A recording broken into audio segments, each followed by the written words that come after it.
Hari ini kita akan bicara tentang case study sebagai salah satu jenis dari penelitian kualitatif. Oke, case study itu memiliki beberapa sifat ya. Dari ini bukan case study ya, sifat dari qualitative research. Ini sifat-sifatnya tadi sudah saya terangin di slide sebelumnya.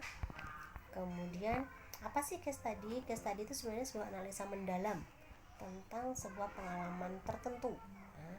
Nah, ini bisa dari sebuah peristiwa, sebuah keadaan, sebuah program, grup-grup komunitas, grup-grup sosial, individu ataupun sistem-sistem keterikatan yang lain. Nah, sebenarnya kualitatif ini juga bisa dikolab dengan kuantitatif pendekatannya. Tipe-tipe studi kasus itu meliputi yang pertama tipe historical organizational. Biasanya ini berhubungan dengan organisasi tertentu. Jadi tracing gitu modelnya, tracing tentang perkembangan sebuah organisasi. Bisa juga sifatnya observational. Observational tuh biasanya kalau mengadakan pengumpulan data untuk to study a particular entity or some aspect of the entity. Jadi ini bisa jadi kayak kalian meneliti sebuah sebuah sekolah atau sebuah kelas, itu termasuk salah satu case study. Life history itu macam biografi gitu ya. Itu bisa juga a first person narrative that is completed with one person, also referred to as oral history. Ini juga bisa banget. Kemudian situational analysis. Nah, ini situational analysis ini specific event. Kalau contohnya di sini tuh contohnya nih ya, kayak sebuah kondisi psikologis di mana seorang siswa mengatasi problemnya setelah orang tuanya meninggal. Nah, tapi dilihat dari berbagai perspektif, dari berbagai sudut pandang. Lalu ada multi case. Multi case ini artinya ya multi kasus, berarti banyak, lebih dari satu. Jadi several different independent entities are studied. Jadi beberapa orang ya diteliti dari beberapa ini. Multi case tuh kayak misalnya begini loh. Misalnya kalian penelitian tentang cara ngajar guru bahasa Inggris dengan menggunakan verbal language gitu. Kamu nelitinya nggak cuma satu guru, tadi ada beberapa guru, dan itu pun di beberapa sekolah yang berbeda. Nah, ini kelasnya juga kelas yang excellent gitu. Jadi verbal interaction di excellent class, di mana excellent class ini menggunakan dua bahasa, yaitu bahasa Indonesia, bahasa Inggris, plus bilingual class di sekolah A, sekolah B, sekolah C. Jadi bisa kategorinya multi cases dan multi sites. Nah, multi sites itu tempatnya beda-beda. Kalau multi case tadi kan case-nya beda-beda, tapi yang saya contohin tadi termasuk multi case dan multi site. Jadi beberapa ya. Kemudian research problem statement ditulis ya untuk memfokuskan pada deskripsi yang mendalam dan pemahaman yang mendalam. Biasanya hanya satu pertanyaan mendasar yang diikuti oleh sub questions. Misalnya, how 3 middle school teachers integrated the use of laptop computers into instruction. Ini ya. Contohnya satu pertanyaan boleh banget, tapi nanti di bawahnya ada sub-subnya gitu, cara menjelaskannya supaya mudah. Kemudian before we define specific boundaries, ini case study research question. Ini contohnya ya, lihat contohnya di sini. Before we define specific boundaries for the study, broad areas of investigation were identified with the understanding that they would serve as guidelines for collection of data about the school community, and that the research questions along with the data collection strategies would be developed over time. After several months, two questions emerged that we felt captured the complexity of how the teachers were learning to use laptop technology in the classroom. Jadi tadi pertanyaannya kan yang atas ini, ya kan? Ini di sub ya. Sub questionsnya yang ini. How do participants' personal histories and beliefs about learners and learning play out within institutional culture to influence the technology-related instructional practices? Ya, ada subnya. Entering the research site. Nah, ini memasukkan tempat risetnya. Nah, mirip ya dengan ethnography, gain information, establishing report. Ini juga harus dimasukkan pada studi kasus. Memilih partisipan. In case tadi, group of participants is usually identified. Nah, ini harus diidentifikasi. typical group ini harus jelas. Kalau misalnya di setting pendidikan, maka ya harus siswa dalam kelas, atau bisa juga atlet terus buat tim, guru-guru yang pada kelas atau level yang sama atau pada jurusan yang sama, atau mungkin murid-murid dengan kesulitan belajar yang mirip ya di kelas-kelas mainstream. Jumlah atau besar grupnya itu akan berimpact atau berakibat pada risetnya ya gitu.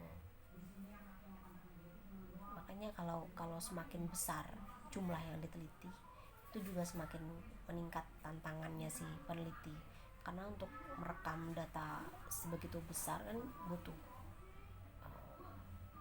effortnya itu gede banget. Lalu internal sampling ini ada pengambilan sampel secara internal, itu berhubungan dengan orang, waktu, dan dokumen yang telah dipilih begitu tempatnya ditentukan. Nah, ini ya si peneliti memilih yang akan menyediakan memberikan informasi terbanyak tuh yang mana gitu ya. Tidak semuanya informan dalam sebuah grup yang besar tuh diambil semua. Misalnya kalau kelasnya yang kamu teliti ada 30, nggak mungkin dong 30-30-nya kamu interview gitu. Lalu goal is to generate depth of description and understanding fewer rather than a large number that are studied only superficially. Lalu bagaimana cara mendapatkan data? Cara mendapatkan data bisa melalui observasi, interview, atau analisa dokumen. Nah, perannya seorang peneliti kualitatif itu apa? Nih, ada sebagai complete observer, sebagai participant observer, dan complete participation. Nah, ini ada pasif, moderate, active, dan complete. Dari mulai yang paling pasif sampai yang paling komplit gitu ya. Gitu. Jadi kalau yang paling komplit ini dia sampai undercover gitu. Interviews ini bisa menggunakan model terstruktur, semi terstruktur, tidak terstruktur, itu bisa, semuanya bisa. Tapi yang jelas harus ada gambaran ya, harus ada guidance, nggak mungkin hanya sekedar gitu, nggak mungkin. Lalu ya contohnya ini ya, ada contohnya. Dokumen analisis itu gimana? Dokumen itu kan rekaman yang tertulis ya, virtually anything written printed, bisa buku tahunan, bisa anggaran sekolah tahunan, kemudian tingkat dropout siswa, dan seterusnya ya, banyak. Ini adalah bentuk dokumen analisis. Nilai itu juga termasuk, karya siswa juga dokumen. Primary sources adalah sumber-sumber primer, yang langsung berhubungan dengan fenomenanya, organisasinya, atau grup yang sedang diteliti. Secondary sources adalah sumber sekunder. Kalau tadi primer, yang ini sekunder. Ya, ini dokumen yang kedua ya, nggak direct ya, yang didapat secara langsung seperti deskripsi yang didengar dari orang lain, ataupun sebuah ringkasan dari sumber primer. Cara menganalisa data sebuah case tadi gimana?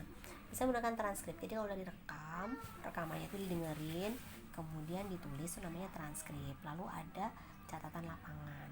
Nah, ini harus diorganisir, lalu ditranskripsikan, dikasih kode, dikelompokkan, kemudian disimpulkan dan diinterpretasikan. Kalau ini dibaca.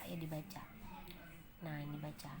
Ada 4 macam cara menganalisa data. Yang pertama, secara kategori, dikasih kode datanya, kemudian dikumpulkan contoh-contohnya sesuai dengan kategorinya, lalu diinterpretasikan secara langsung menggunakan contoh-contoh satu persatu untuk mengilustrasikan maknanya. Lalu mulailah menarik pola. Wah, ini ya, berarti polanya seperti ini gitu. Needed to examine the correspondence between 2 or more categories or groups. Lalu naturalistic generalization. Nah, ini yang bisa diambil ya, generalisasinya, penarikan kesimpulan secara umum seperti apa kalau sudah selesai. Metodenya dari studi kasus bisa membandingkan metode dengan metode yang lain, ya, dengan sebuah kasus dengan kenyataan yang sesungguhnya. Karena namanya case study itu kan kasuistis ya, nggak bisa diambil generalisasi.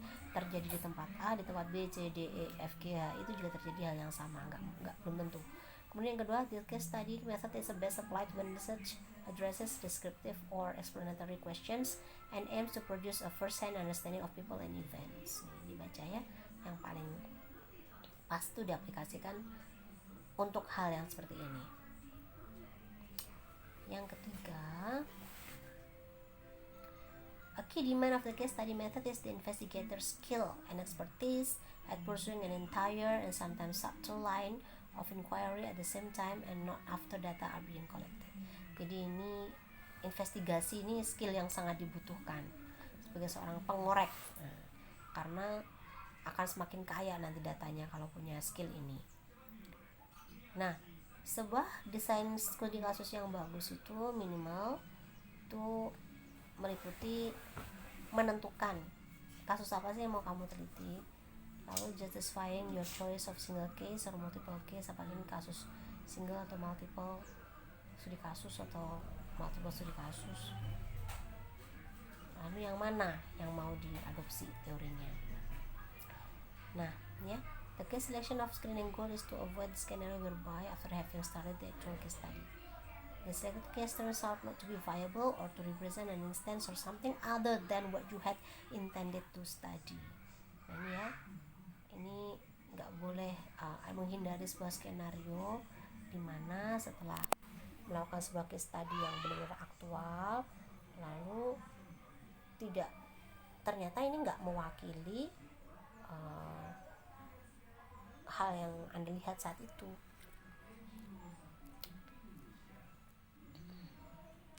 Nah, setelah mengumpulkan data dalam studi kasus yang untuk melakukan triangulasi ini harus dilakukan juga ya, triangulasi yang bisa melalui berbagai sumber tadi ya, dari sumber mencari hal yang sama dari beberapa sumber yang berbeda gitu. Kalau ingin tahu tentang pembelajaran seorang guru A gitu kan, kita bisa lihat dari langsung secara observasinya, bisa interview siswanya, bisa tanya gurunya gitu, bisa tanya pimpinannya gitu. Itu kan namanya triangulasi juga. 7 case studies should present their data formally and explicitly in a variety of data arrays that apart from the case study narrative. Ya, kalau studi kasus itu datanya harus jelas ya, tersaji secara eksplisit gitu. Jadi nggak harus terpampang nyata gitu. Nah, studi kasus ini untuk menganalisanya itu bisa menggunakan beberapa teknik ya, beberapa teknik yang dilakukan.